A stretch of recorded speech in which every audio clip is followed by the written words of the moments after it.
Hey there, my name's Dreeke, and so let's answer some questions about sizing people up. Let's see, first question. Most people are curious about the FBI and its work. Please introduce yourself and share with us your work experience in the FBI. So, my name's Dreeke, and I'm a retired chief of the FBI Counterintelligence Behavioral Analysis Program. So basically my job for over the course of my entire career before I retired was recruiting spies.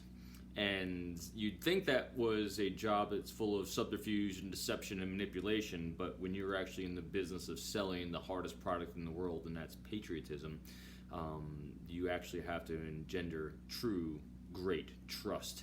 So all I ever did every day running my team was strategize engagements with other human beings and strategizing trust, because you cannot get people to cooperate, you cannot inspire people to share information or put their lives on the line for you without trust. Matter of fact, relating this to the world of sales is very simple, especially in the finance industry or anything where people are putting their entire lives and entire companies in the hands of someone else, because when you do that, you are literally doing the same thing as recruiting a spy, in the sense of they're putting their lives in your hands and they're trusting you not to get them or their families compromised and killed.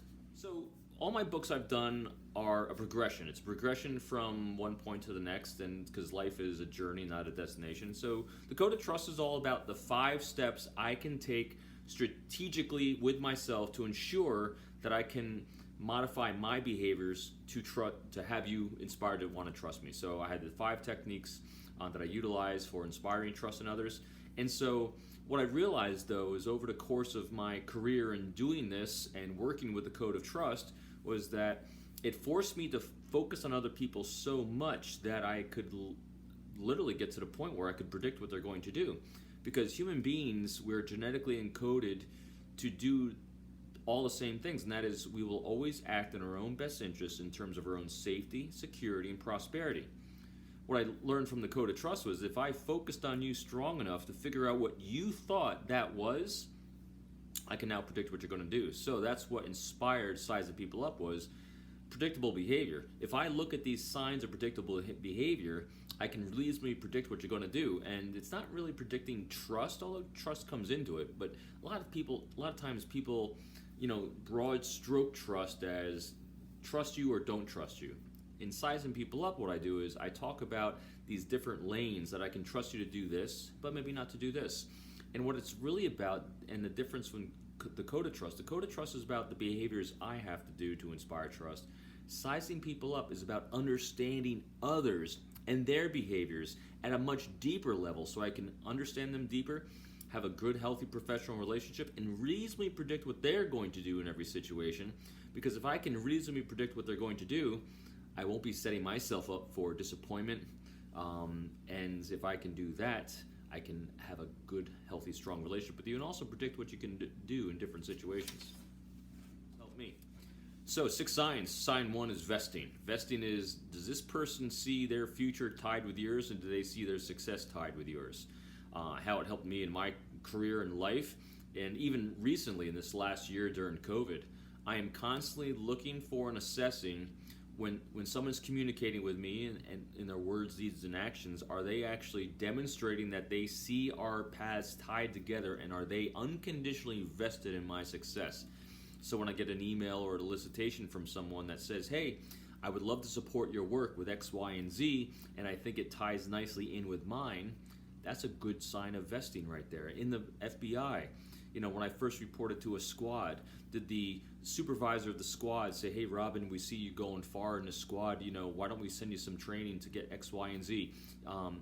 Do they see that your success is tied to their success and promotion, so they're going to give you opportunities because they see your opportunities tied to theirs? In my first confidential source I operated, the book, his name is Leo.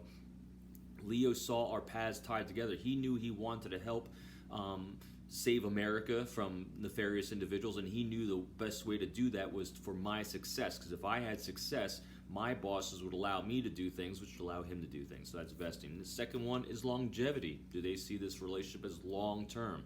Signs of longevity are really simple. Do they give you projects that are going to span months or years? Are they giving you training that will take you into the next quarter and quarters beyond that?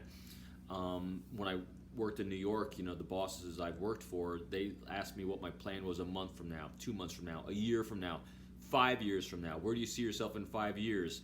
And so all those types of questions and actions demonstrate longevity. After longevity, we have reliability, and reliability is nothing more than a combination of someone's competence. In other words, can they say and do what they say they can do? And do they actually have the diligence and the fortitude to follow through on it? So whatever's on their resume says they can do what they do, and do they actually have the fortitude and resiliency to do those things? Next one is actions. Best thing I love about actions, and I have all these behavioral tells for each one of these signs, but actions is really past patterns of key behaviors. If I see and observe you doing something once, twice, or 3 times a certain way, the likelihood of you doing it 4, 5, and 6 times the same way is pretty dang high. So actions is very predictable, and I'm also looking for positive signs. Are you the type of person that says positive things about individuals or negative things about individuals? Do you always look for people's strengths, or do you always look for their weaknesses? I love giving myself the positive confirmation bias, where I'm always going to seek out and uncover your true strengths and greatness, no matter where they may lie. Next is language, and language is great because these are the 4 things you need to make sure you include to demonstrate that you value someone and you want to affiliate with them, which again, we're genetically and biologically coded to want to belong to meaningful groups or organizations, and we want to be valued by the same. And in order to do that, we have to do these 4 things. We have to seek the thoughts and opinions of others instead of giving our own. We have to validate them without judging them. We have to talk in terms of their priorities instead of sharing ours. And we give them choices, because when you do one of those 4 things in everything you say and do, you're satisfying what every human being is seeking and craving, and that is, we're always going to act in our own best interest of safety, security, prosperity, and a sense of control. And so the conversation shifts from us to them when we're doing those 4 things. So that sign where I'm looking for language is the individual I'm engaging with using that same language with me. And this is one that you can assess really rapidly as well. That's why when you couple signs of vesting, when you link that with language, and now what I'm now looking for a speed read is, do I have nonverbal congruence? Are they giving me good open nonverbal accommodation things like eyebrow elevation, smiling, palms up, ventral displays? When they're doing all these things, they're using those great language words, and they're demonstrating investing in me, you can assess that pretty rapidly. And I have made some great partnerships this past year doing quick signs via Zoom calls, all those things. And the final sign that we're looking at is stability, emotional stability. How much does this person maintain great emotional stability during times of stress? Do they maintain good cognitive thought, or do they kind of fall apart at the wheels? So I'm looking for emotional signs of stability to maintain great cognitive thought. So those are the 6 signs for us. And I know that probably during the year of COVID here, when everyone's doing a lot of Zoom calls and a lot of virtual learning and virtual meetings, that you think you can't trust people because you don't have that one-on-one interpersonal connection. But in reality, you still can. And you still can because you're going to look for the language of vesting, you're going to look for signs of longevity, you're going to look for that language, and you're going to look for, on a Zoom call you can do it too, that nonverbal congruence. When you can combine that with signs of reliability, that they actually have the skills to follow through on what they say, they meet deadlines, and so they have the tenacity and energy to follow through on it, you can still do it. So my default with everyone I'm interacting with is trust. My default is understanding that you're going to act in your best interest. And if I offer you resources in terms of your best interest, we're going to have a partnership, because why wouldn't you? Because it's in your best interest too. And so when you do this, and here's the key, I love that I'm always testing with others, and I'm demonstrating myself, is transparency. Because if you are trying to hide anything, you're trying to have a sense of subterfuge or deception in any way, you're going to sense a sense of attempted manipulation. And if anyone comes close to sensing manipulation, everything's off. Nothing works. And so I am fully transparent, open, honest, and as easy as communicative as I can be. What are some of the most important teachings that you wish the readers can learn from sizing people up? That everyone is working on something. We're all insecure about something. Stop focusing on the negative, focus on the positive.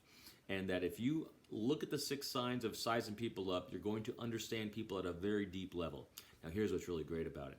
These 6 signs of predictable behavior in others, These are the 6 things you should be demonstrating to others as well so they can trust you.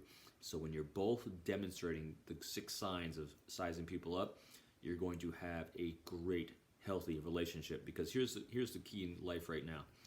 Genuineness is gold. People are looking for genuine. Once you're genuine, we start moving on to trust. With trust, you have relationships. With relationships, you have partnerships. Because no one can do anything alone. None of the greatest things that have ever been accomplished in this world and on this planet have ever happened alone. They've happened with partnerships and people. And when you're that individual that knows how to do that together through understanding the behavior of others, you will have a great, prosperous future. So there you go. Again, my name is Robin Dreeke, former chief of the FBI Behavioral Analysis Program and CEO of People Formula.